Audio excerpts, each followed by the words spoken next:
What's up, everybody? It's Kyle, also known as the Pandaman, with another episode of Unlocking Your Inner Strength. Today, I have my longtime friend. We've been trying to set this up for a while, but schedules get hectic. Akash Bajaj, medical doctor. He's out in the West Coast. So, Akash, thanks for being with me today, bro. Definitely, man. I'm glad we finally got to do this, bro. Yeah, me too, man. I'm really looking forward to picking your brain and you Yeah. know, learning some stuff from you. So, why don't we start with just give everybody a background of where did you grow up? What did you do growing up? Did you play sports? Were you into any of that stuff? And the path to becoming a medical doctor. Yeah, sure. I mean, so I grew up in Dallas, Fort Worth until about junior high school, at which point we took a trip to SeaWorld in San Diego and during December, and it was snowing and kind of rough in Dallas, and it was beautiful and sunny in San Diego. So my parents literally packed up and we moved to San Diego within about a month or so. And I spent my formidable years out in San Diego. And in San Diego, I went to college at UCSD, and then I eventually went to medical school in New York. So I went back across the coast to New York City. And in New York City, I was there where I obtained my MD. I was also a first responder there, which was quite an experience. I was there for the 9/11 event. Wow, And yeah, that was a wild experience. And that really kind of turned me on to this path that I've now taken of longevity and anti aging medicine combined with like regenerative medicine.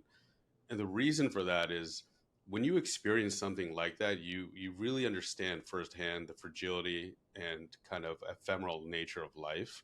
And so it really kind of made me think while I was a medical student and a surgical intern, what can I do given these tools and experiences that I'm learning and acquiring to really prolong the not just lifespan, but also health span, the quality of people's lives, because anything can happen at any point where that is cut short by things outside of our control. So that's kind of what led me down that journey. I eventually initially was trained in anesthesia at UCLA, so I went back to the West Coast, and then I did a what we call a fellowship, which is further more specialized training in pain management, where I did at San Francisco, UC San Francisco. And at that point, I eventually opened up a solo private practice in Los Angeles, and through the years, I've been kind of refining the practice and really focusing the practice more on what it is today, which is really a focus on regenerative medicine, longevity medicine, and kind of the anti aging space, using the tools and techniques that I've learned along the way through those training programs. that's awesome, man. So you have a ton of education, a ton of medical training. What Yeah, year but did you open? Yeah, what year did you open up your practice? I opened up my practice in Los Angeles around 2010. Okay, Twenty so you're ten, going. yeah. Okay, so about Yeah, so 14. it's been a while now, but I did some training after fellowship and before I opened up my practice for about 2 to 3 years. So I've been in this space doing this kind of work for almost 2 decades. Wow. Wow. Yeah, Let's go back real quick to New York when you were a first responder over there.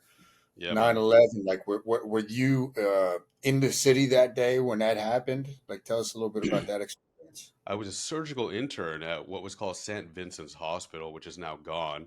They've converted the building into, high luxury townhouses in downtown Manhattan in the West Village. But St. Vincent's was very, very close to the Ground Zero event. So yeah, I was a surgical intern. I remember this day vividly. I was looking out the window of the hospital from a very high floor, like 15th or 16th floor, and I was actually speaking to a patient getting ready for surgery that morning. So I was pre-oping the patient, which is what we call it, where you're kind of getting a little bit of history of the patient, making sure they've dotted their I's and crossed their T's. And as I'm speaking to the patient and I'm kind of listening to the patient, looking out the window a little bit, I see the first plane come around. I'm literally staring at the towers by pure coincidence.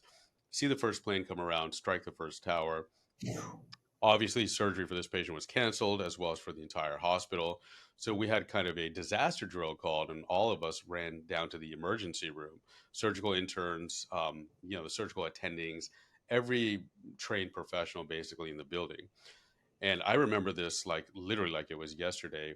We went down to the ER, everybody was anticipating a bunch of people coming in. Didn't really happen. And so I walked out to the middle of, I think it was like 11th Avenue, where you could look straight downtown and you can see the towers. And I was standing next to a nurse friend of mine, and obviously we were all in quite a bit of shock. And I was still, as many of us were, under this thought that, hey, this is probably like an air traffic control issue. This can't be terrorism. And as Hmm. we're having this conversation, me and my nurse friend, we see the second plane hit. And at that Wow. point, we knew, shit, this is war. Something is happening here. We all wore, we called it our greens, which is basically our scrubs, because our scrubs were green. So as you can imagine, there was no blueprint here on really what to do moving forward. So these ambulances started heading downtown to Ground Zero, and me and a close friend of mine, who's now an ophthalmologist in San Francisco, we were kind of looking at each other like, how can we help out? What can we do? And nobody really knew what was going on. So we see an ambulance go by, and we just jump on the back of it, just like literally jump right on the back. The ambulance driver saw that we had our greens on, so he kind of just let it go. We had our masks on, and we went all the way down to Ground Zero. And it was crazy, man. If you were standing right next to me down there, I couldn't see you. There was that much Wow. debris in the air. It was insane.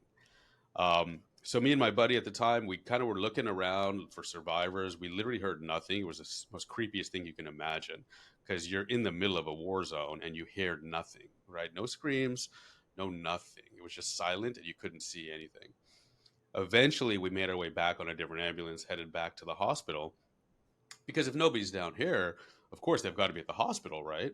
But that wasn't the case either. So we get to the hospital, and eventually set up what we call a MASH, a mobile ambulatory surgical hospital, at a nearby fitness facility. And we were all manning, those little fold out tables you get at like Costco, which were makeshift operating tables, right? We were just waiting and waiting and waiting, and nobody was coming in. We got a lot of anxiety attacks, a lot of smoke inhalation, maybe some kind of burn victims, but nothing significant where we could actually make a big change, because unfortunately it was just desecration. It was just complete massacre. Wow. That's nuts, man, that you were It actually was there. nuts. And that's crazy, man. I remember watching it. I was in college. I was in my junior year, I think my junior year, Yeah, and I happened to see it on TV when it happened. I was one of the yeah, only guys up in the fraternity house, and I saw it. But to actually be there, man, that's something, man. So that's quite an experience, man. So you have that kind of yeah, in your background. Amazing, man. That's amazing. So now let's project forward, or come back forward to the present moment. So anti-aging, right? yep, Longevity. What what are your like recommendations? Like if I came to you, because I got a lot of questions on this too, but if I said, okay, I'm yeah, 42 now, and what can we do? Like, where would you yeah. start somebody? Yeah, it's a great question, man. And so, really, what I like to do, and the way that I focus my practice, is on so much more than just the medicine. And what I mean by that is, yes, I'm a medical doctor, but so much of real change occurs in your mind first, right? If I Mm. gave you the exact recipe on what you needed to do to, to slow down the aging process, to really kind of repair a arthritic knee or whatever the case may be, that's not the hard part. The hard part is you actually doing it, you meeting my clients, right? And my patients. So, really, what I focus on is I'm the guy that does that 20% at the end to really make a major difference. But you, as a patient and as a client of mine, it's up to you to do that 80%. And that 80% includes things like controlling what you can control, like your diet, right? Like your new fitness routine and your exercise, your wake up time and your sleep time. Like, how do you spend your days, and what are your routines and rituals? And what are you doing to keep yourself resilient and become robust, right? That's really what I like to talk about. And so much of that is the hard part. Once that's dialed in by my clients, then what I can do is some very, very exciting stuff. And that could be a combination of hormone replacement therapy, maybe some peptide therapy as well, and maybe things like regenerative medicine techniques such as platelet rich plasma, or even certain growth factor injections from the bone marrow, which can accelerate the healing process and really take that patient from that point that they're at and just completely optimize them and skyrocket their success. Hmm. So with your clientele, is it Yeah. do you get a mixture of guys or former athletes that really just are looking for the edge, or do you get people that are older that, hey, I want to reverse this clock a little bit? Or you getting like what's the typical clientele for you? Yeah, we kind of get both. The beauty of the world that we live in today, as you know, Kyle, is like, there is more recognition of this type of medicine. There is more of an appreciation, respect, and acknowledgement that you can do things now to really slow down the process. It hasn't always been that way, right? So now it's not unusual for males specifically to really take an interest in taking care of themselves, right? Like the dad bod, it's funny and we laugh about it, but it's not necessarily a good thing. And it's becoming less and less accepted, which I think is fantastic, right? So, so yeah, I mean that's kind of what it boils down to, and we can take those modalities and really get that client optimized, and then they get the reinforcement through our programs and through our systems and our coaching and all that to keep them going. Yeah, right on. And you talked about, and I know just from following you on Instagram, Yeah. you talked about mindset, right? Like you're huge into mindset. So what do you study on a consistent basis for mindset? Like, what are you trying to impart to your clients as far as making sure that they get that 80%? Yeah, a lot of it, Kyle, is like, I've learned from my own experiences and I've learned from clients. We've all dealt with things in our lives, right? You have, I have, everybody that's going to be exposed to this conversation has had something difficult or challenging in their life. And if they haven't, get ready because it's coming around the corner, right? But what I've learned in that process is literally all you can do is focus on what you can control. If your life is spinning out of control and you think the reason that you're overweight or obese is because you need to see a doctor to get peptides, you're missing the point, right? The point is, what can you control? You can control yourself. You can control how you start your day in the morning. You can control how you eat, what you put in your mouth. You can control how you move your body and that whole combination of things, right? When you start to do that, and this is what I talk about in my client coaching calls, when you start to do that, you take back control of your life. And when you take back control of your life, what happens? You automatically get a dopamine release. You automatically get a boost in self esteem and self confidence. You automatically start respecting yourself. And when you respect yourself, what are you going to do? You're going to be more motivated to continue to optimize yourself and move in that direction that's going to keep your health span and your lifespan moving forward. But what else is going to happen? Your relationships get better. Your significant other is going to start to respect you.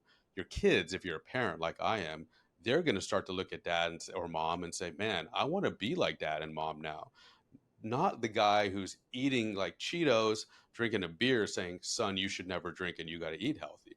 I mean, the hypocrisy doesn't hurt just your children and your significant other. The hypocrisy hurts your subconscious mind, teaching you you don't do what you tell yourself you're going to do, and that just completely puts your self confidence in the toilet. So that's where I start. Is look, focus on your rituals and your routines, and begin to control things that you can control, knock those variables down, and then watch your life in 30 days. It's not a long period of time, but watch your life continue to get better and better and better. Yeah, I think that's so fantastic, right? And it's I look at like I've had the gyms over here for a long time, Yeah. and one of the things we would see throughout the years is when people would get like gastric bypass, and most of these people would eat Right. themselves right through it because they didn't address that, right? They would Right. look for the quick fix, they look for this and that, and it was never the root of the problem was never addressed. So with the knowledge you have with mindset, what do you do when you start getting into like a rut, right? So we all go through that. I was going through that recently. But Yeah. like, what do you do to change your state or get out of that a little quicker? Yeah, I mean, your timing on that question couldn't be better. I literally dealt with something very significant in the last week or so. And you know what I noticed happened? This is like a fantastic kind of point to discuss. What did I do? This is me, the guy telling you all these things, right? I skipped a workout because I wasn't in the mood, right? And then what happened? Ate a couple cookies that were at the office that somebody brought by. And then what did I do? Ate a couple more when I got home, right? And then what did I do? I went to sleep a little bit later because I was watching Netflix. And within 48 hours, everything is unraveled, right? That's how significant this is. So what I did and what I recommend to my clients in answer to your question, Kyle, is immediately understand the simple things you can control. And I immediately started saying, okay, no matter what happens tomorrow, I'm waking up at 5 a.m. and I'm getting back in the gym because that's my routine personally. It doesn't matter if I go there and I walk around, I do 3 push-ups and I leave. I'm going to the gym. And that's exactly what I began to do. And again, I started reinforcing those behaviors, kind of stacking those W's, stacking those wins. And that allows me to stay motivated to continue to do that more. And now what happens?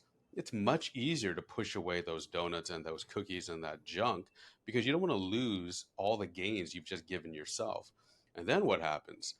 Okay, now my body fat percentage is down to, I don't know, X, whatever it is for any particular client. Now maybe I'm ready to talk to Dr. Bajaj about testosterone replacement therapy or a peptide or whatever the case may be. But it's a matter of building in these simple routines that you promise to yourself you're going to follow and keep it simple so you actually adhere to it and then stack those wins and watch the psychological and emotional components just kind of clear themselves up. Yeah, I think that's great. I think that's great. Such a solid foundation. And then you Yeah. just brought up, right, like hormone replacement testosterone. I get a lot of guys, that I've Yeah. helped go down that path throughout the years, just giving them some education. What are your thoughts, especially as a man, right, with testosterone replacement, growth Yeah. hormone, peptides? Like, I'd love to hear your take on all that stuff. What's the best? Do you recommend it? Yeah, I do, Kyle. I'm in my late 40s at this point, and the one thing that I've seen in my life, and most people, once they cross about 35, is your testosterone levels begin to decline much more significantly in today's world than they did back in the 40s or the 50s, right? So in the 40s or the 50s, if you were in your mid 30s, mid to late 30s, you could very easily have a total testosterone level of anywhere from 8 to 900 to even 1,000. That wouldn't be abnormal. However, nowadays, that same age demographic very easily and very commonly has a total testosterone level floating around a 3 to 4 to 500 mark, right? Which is almost half, which is insane. Now, why is that? That's a whole different conversation. That could be because of, environmental factors, social media, lack of activity, et cetera, et cetera, et cetera. Life has just gotten so comfortable that we're in a comfort crisis. And this is leading to our bodies physiologically not knowing how to live in this space and live in this world because we weren't built for this, right? So there's definitely a role in that. But another thing to consider about testosterone that a lot of people don't realize is it's so much more than just how you feel, right? The testosterone is much more involved than that. It could be affecting things not just like libido, but it also affects things like bone density, and your bone density goes down by 1 to 2% every year after about the age of 35. So if you're not replacing that, or you're not exercising with heavy weight bearing activity on a regular basis, you're now looking at osteoporosis or osteopenia in the very near future. You can combat things like that with hormone balance and hormone replacement therapy. Moreover, it does things like it's an anti-inflammatory. So if you're dealing with, which I see a lot in my space, like sciatica, a herniated disc, maybe arthritic joints in your spine called facet joints, rather than going and getting a bunch of cortisone injections, which really just kind of mask the symptoms, if you now take a step back and globally look at the systemic issue of inflammation, replace something like your hormones or your testosterone in males, you automatically get that anti inflammatory effect. So it's a much grander effect than we think it is, right?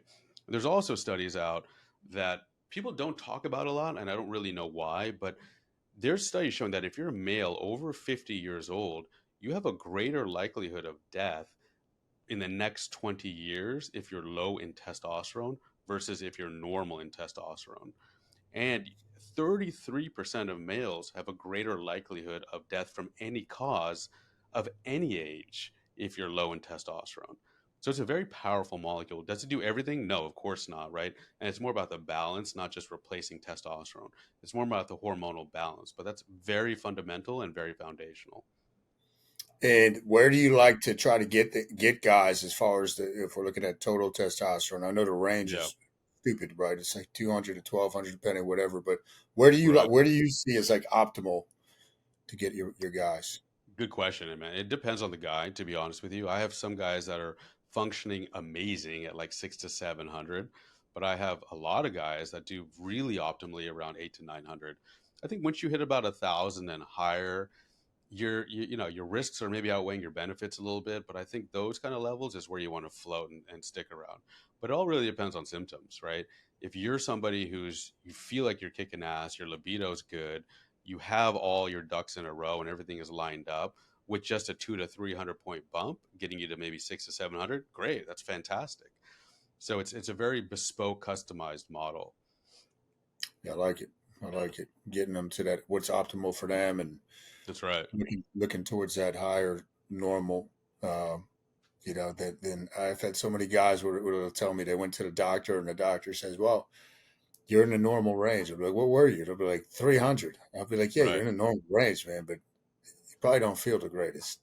Exactly. Doing Exactly. that. Now, what are your views on like growth hormone? Is that something you prescribe? Is that something that you guys are into?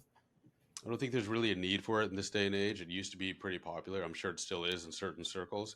But my honest opinion on that is there's more danger involved with Okay. that than actual benefit.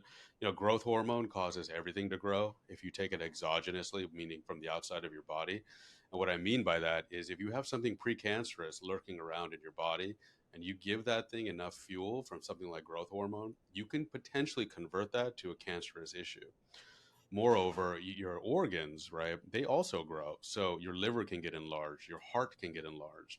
This is why sometimes when you see certain professional bodybuilders and they're pretty jacked and pretty large, but they almost look like they're pregnant or they have a belly, that's a Yeah. secondary effect of what we call organomegaly, which is basically your organs also growing in addition to everything else. So I think there's more danger to that than actual benefit. And in this day and age, Kyle, I don't think you'd need it.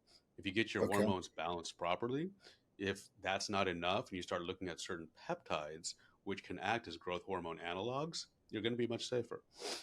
Okay. And so, what do you recommend as far as like? Obviously, I know a big one is BP 157 Yeah. that I get questions about a lot. But like, are there what are the certain peptides that you would recommend people research and maybe look into? Yeah, BPC 157 is probably one of the more common ones. That's called the Wolverine peptide. Really, what that does is it accelerates like recovery. So, if you're working out on a pretty consistent basis, pretty hard, it'll allow you to recover much, much quicker. Great peptide for sure. It's available now in oral form. That's a good one. There's some other ones on the market depending on what you're trying to do. There's some great peptides that are good for your immune system to really boost that, to minimize your chances of getting knocked down by a cold or an infection. There's also some like Samorlin's a great one. Ibutamorin is one as well. Ipamorelin. There's a whole host of these depending on what you're trying to do. Typically, with my clients, what I like to focus on when we have the conversation of peptides is a few things. Are you sleeping well? And if you're not, we need to optimize that first because that's totally foundational. And there are peptides that can assist with that. Is your glucose under control and your glucose regulation under control? Or are you pre-diabetic? And if that's an issue, we need to look at that, which we can potentially augment with peptides as well, and then kind of build upon that. And the first peptide that we've known about is insulin. Insulin is actually a peptide. So that being said, it's not something new, even though we're hearing about it so much today, and it's very, very effective. Ultimately, what a peptide is a signaling molecule. It's a short chain amino acid, which is basically like a baby protein, which basically tells your body to do something. It can tell your body to start kind of increasing growth hormone in your own body intrinsically rather than extrinsically. It can tell your body to increase glucose absorption if that's an issue. It can tell your body to sleep right away or to sleep more, etc. So it really is a signaling molecule. It just depends on what we're trying to signal. Very cool. And when you get somebody on peptides, is it all like what you're saying, symptom based, or is it blood work we're looking at to get somebody on peptides? And Yeah, yeah, go down that, and then we'll go go down ahead. some Yeah. other. No, it's a little bit of both, Kyle. It's a little bit of both. I mean, first and foremost, with what we do, you must start with blood work. There's no question in my mind about that. Because you got if you're not measuring it, you're not improving. And that goes with everything, right? If you think you're eating healthy, and you see this I'm sure as much as I do, and you're not tracking that, you're probably eating more fat than you think you are, and you're probably not getting in nearly as much protein as you think you are. So first and foremost, we need to measure everything with labs, right? That will begin. That will begin the journey, and that'll kind of point me in the direction of what we need to focus on. And then peptides can absolutely augment those labs or improve those labs, which is why I recommend we check those on a regular, consistent basis. Excellent, excellent. And as far as blood work, what are like the stuff that you like to see, like the stuff that you test for to say, okay, we want to feel younger, want to look younger, we want to mitigate risk. Like, what are you looking at in blood work? Yeah. Some of the biggest, well, so taking a step back from that question, the real question is what causes aging, right? What accelerates the aging process? Because if you're aging quickly, you're going to look older, you're going to feel older, you're not going to be optimal, right? So the answer to that, really, in my opinion, number one is inflammation. If you're dealing with inflammation to any degree on any level, you're going to accelerate the aging process. That we know. So blood work wise, we can look at things like C-reactive protein, apolipoproteins. Those things all give me an indication of where you're at inflammatory wise. But also other things, right? Like we know lipids, certain lipids are pro-inflammatory. So if I do a lipid panel and your cholesterol is 300, maybe you're asymptomatic, but that high level of a cholesterol alone can be inflammatory, right? Going back to the hormones again, if we do a hormonal check and your testosterone is in the toilet, yeah, maybe you're not symptomatic or maybe you think you're okay, but you're going to have an inflammatory state because the anti inflammatory effect of that molecule is not doing anything. So, inflammation is one of the major things that I look at. And inflammation will affect so much more than people realize, especially in males. It can affect the way you sleep, it can affect the way you work out or don't work out. It can affect you mindset wise on your motivation, your ambition to do things. It can affect your mood. It can potentially augment things like depression or anxiety. So it plays into so much of our everyday life. And people just don't understand how important minimizing or managing inflammation is. Yeah, yeah, and I think that's huge, man. That's what I usually tell people too, as far as the root cause of disease, man, with insulin resistance and Yeah. inflammation. So looking at like C-reactive protein, I think that's fantastic. Now, when you okay, let's say you get somebody and their inflammation is high. What Yeah. is like? How do you attack that problem? What do you start with? Yeah, I mean, most of the time, the underlying issue is nutrition, right? Because that's where we're getting our fuel. So if the fuel you're taking in, let me say it like this: your body is a Ferrari. You know, the higher source, God, whatever you believe in, has given us all a Ferrari. We've been gifted that, but nobody ever taught us what kind of gas to put in that Ferrari, how often you need to change the tires, you know, when you should check the oil.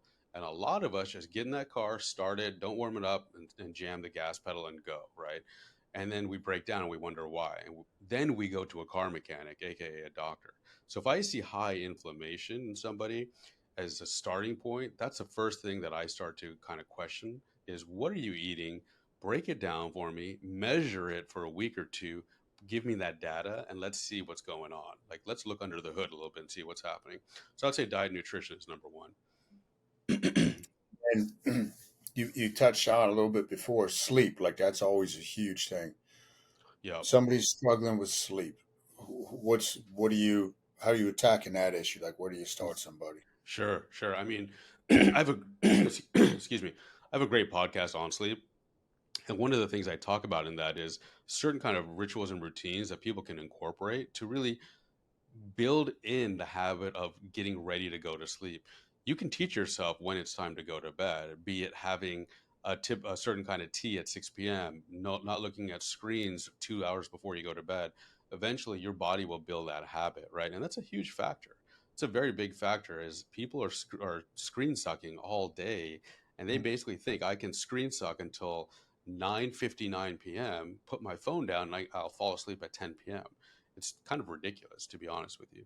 So we'll look at kind of the habits and routines of that person first. But then there's some very basic things that we can do that typically the labs will also give us indication of. Magnesium is one that pops into my mind. I would say literally every single client of mine has been either low in magnesium or has benefited from magnesium replacement with things like sleep and anxiety and just overall well being. So, those are kind of the 2 points I start at. Let's look at your rituals and routines based around your nighttime routine, if you even have one. And let's look at certain like minerals like magnesium and see if those need supplementation. Yeah, yeah, mag's a huge one, man. That's one of the Yeah. main things I recommended. Learning from Charles Pollock when back in the day, he was so big into Nice. red blood cell magnesium and really doing getting those levels optimized. Now, if as far as quantity of sleep, what do you see as optimal? If you look at the data, we used to think 8 hours of sleep, but if you look at the data, 7 hours Can across you the hear me? board, generally speaking, seems to be the sweet spot. Sure, there are people that get away with less, and there are definitely people that need more, but 7 hours is what I shoot for with my clients. 7 hours, yeah, that's Yeah, solid, man. yeah. That's good. Now, I want to kind of go down a different path here. Tell us about right, you're a highly successful guy. Success leaves clues. What does your daily routine look like? Like you said, you're hitting the gym at like 5. We're getting up at 5. Like, what does your day look like?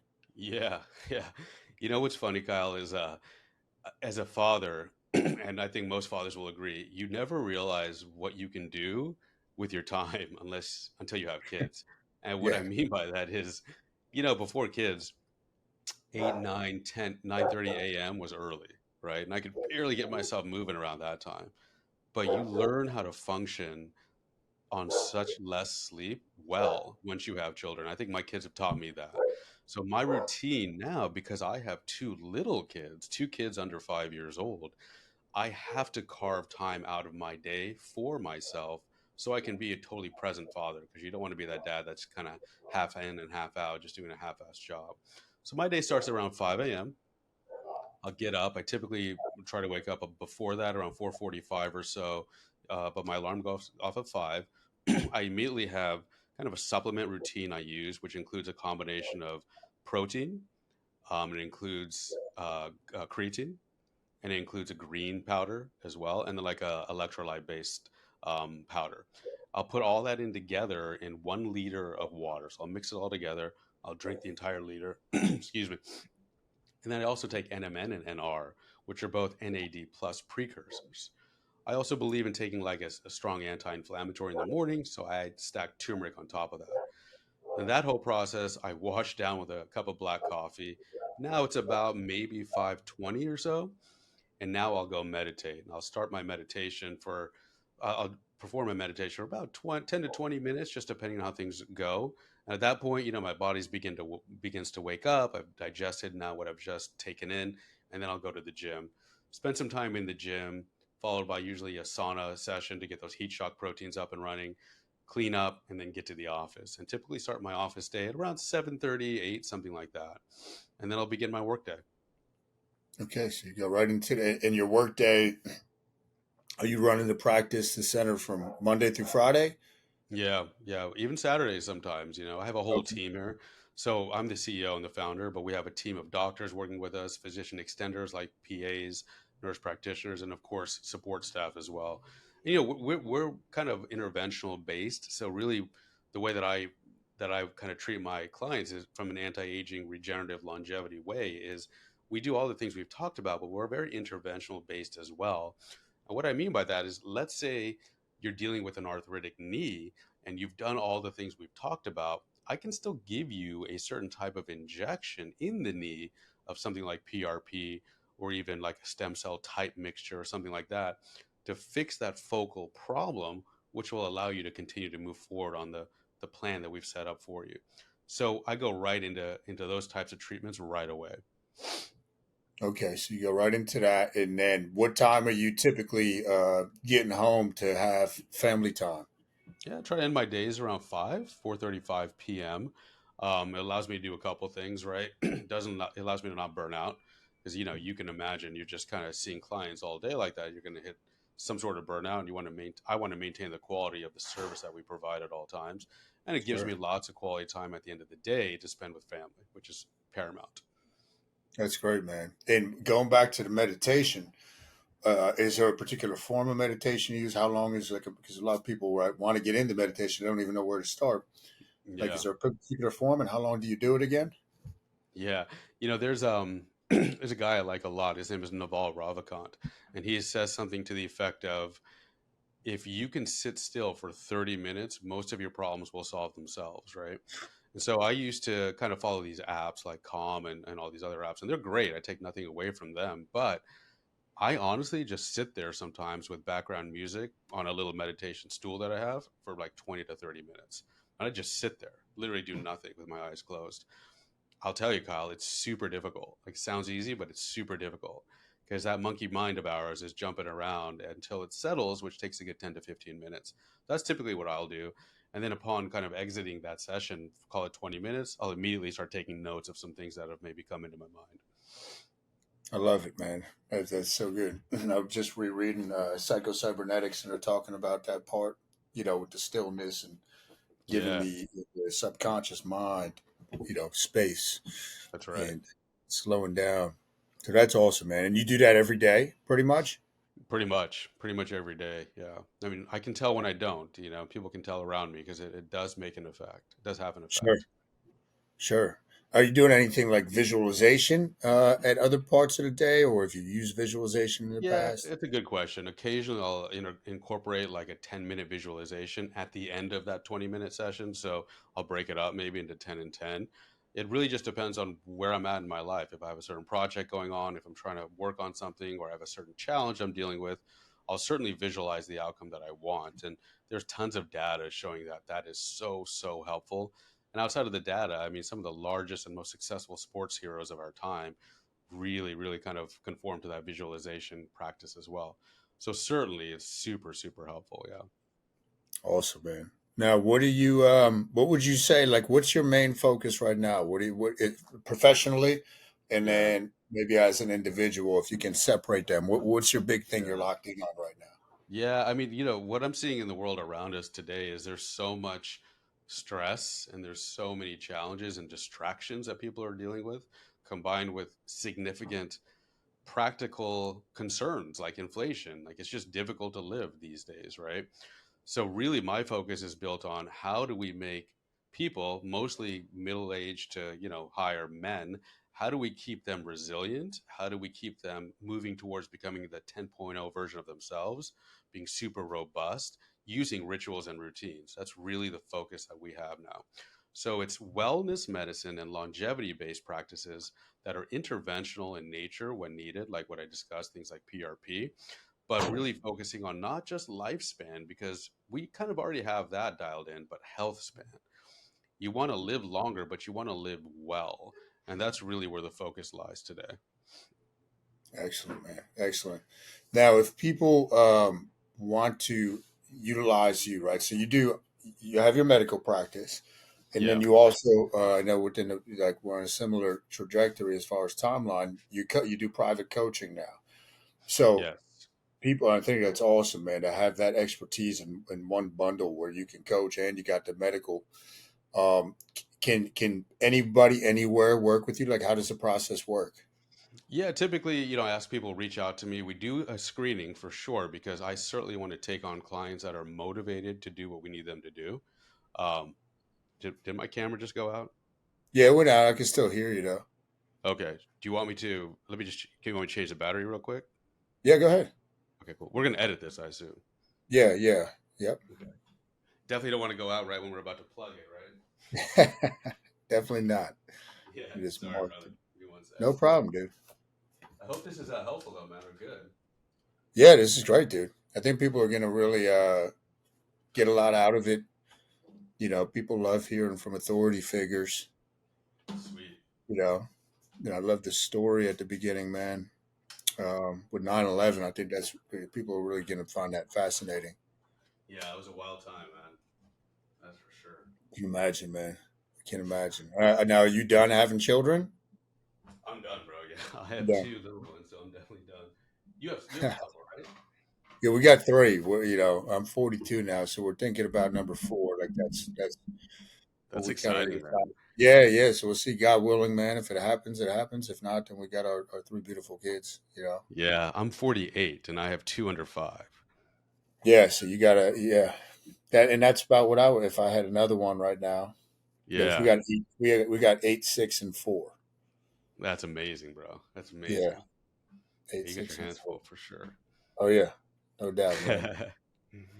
Let's Um, go back to how to like the screening we were talking about, and then like what's the process if somebody wants to work with you?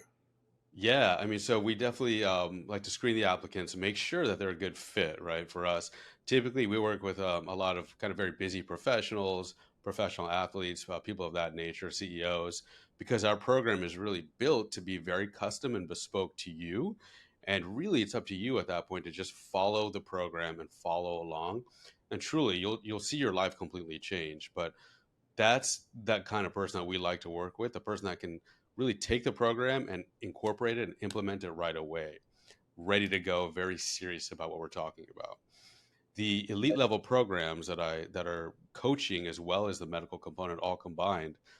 Damn, this camera. Sorry, bro. It's all good, man. Let's mark it right. Give me one sec. Yeah. What do you got? A battery one?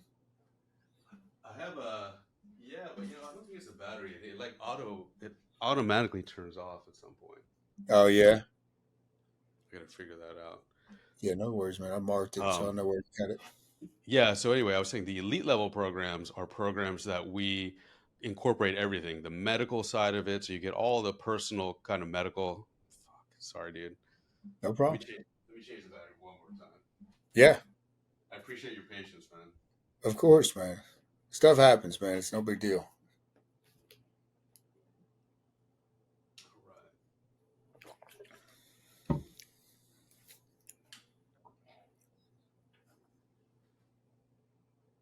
come on now. All right. How's the weather out there, by the way, man? Where you Yeah, guys we at? had a snowstorm on Tuesday. Okay. Probably the most snow we got. We didn't get any snow last year, really, but so we had a snowstorm Tuesday. It's back to be. It was warm here for a while, and then it got. Right. Now we're back into winter, man. It was like in the teens this morning, I mean, but you at gotta least stay. yeah, the sun's out today, so that's good. I was gonna say you gotta stay physically fit just to stay. Yeah, keep your mind right, bro. Oh yeah, yeah. In the winter, it gets. I see that each year now that goes by, it gets a little more difficult, right? Because it's just a Yeah. lot of sunlight and it's cold and it's Yeah. obviously dark and all that stuff, man. But yeah, Yeah. definitely the fitness is key. We're trying to manage that for me. Yeah. Good, brother. Um, Anyway, yeah, so like I said, the elite level programs, we kind of combine the medical side of it as well as ongoing health coaching. And then we kind of have different programs as well that offer, different sets of offerings. Excellent. So, how do people get in touch with you? Like, where can they follow you, and how do they get in touch with you? Yeah, I post pretty regularly on Instagram. It's the best way to get a hold of me. It's just at Akash Bajaj MD. That's my name. I personally post there. You can also message me directly there. I have a weekly podcast called the Dr. Akash Show, which you can find on YouTube. You can find on Apple Podcasts and Spotify Podcasts as well. Excellent, excellent, man. Well, this has been awesome. I'm gonna put all that stuff in the show notes so people can reach out to you directly. Get that. I'm interested in getting on that podcast as far as listening to what you're doing, man. So I'm gonna subscribe to that. And this has Awesome. been great, man. We'll definitely have to do part two because I have so many questions, man. I have so many questions. If I don't have Yeah, to I'd love that. do jujitsu, we'd continue. But yeah, we'll definitely do a part two sooner rather than later. Yeah, I'd And love it. appreciate the time, man. Appreciate Oh, the time. likewise, man. Like, I'm glad we got to make this happen finally. Yeah, I know, man. Hey, you made it happen, man. You stayed Yeah, persistent. Appreciate awesome, that. man. But thank you for having me, bro. I really appreciate that. You got it, bro.